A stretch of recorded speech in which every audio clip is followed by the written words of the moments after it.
Budete útočiť aj na Pellegriniho súkromie? Súkromie, keď si homosexuál žije s druhým homosexuálom, mňa to nezaujíma. Keď popri tom ale koná niečo, čo je nemorálne alebo je v rozpore so zákonom, tak to ma zaujímať bude. Ako v súvislosti s tým? Povedal som všetko.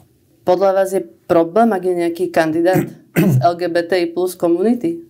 Ja som naozaj tú otázku zodpovedal, 2-krát som to povedal a myslím si, že 3-krát by už nebolo dobre. No, lebo som sa vás opýtal, že či sa na to budete pýtať. A vy ste ja som vám na to povedal. No, čo som povedal teda? Zopakujte to. Lebo som teda, tak potom, nepochopila som vašu odpoveď. Že ste nepochopili. Takže poviem to 3-krát.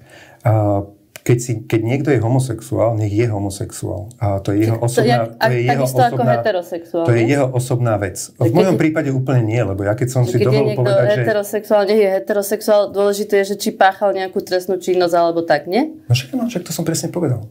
Čiže to som povedal, ste ma pochopili. Čiže nebudete riešiť jeho súkromie, budete riešiť jeho prešlapy ako politika, tak?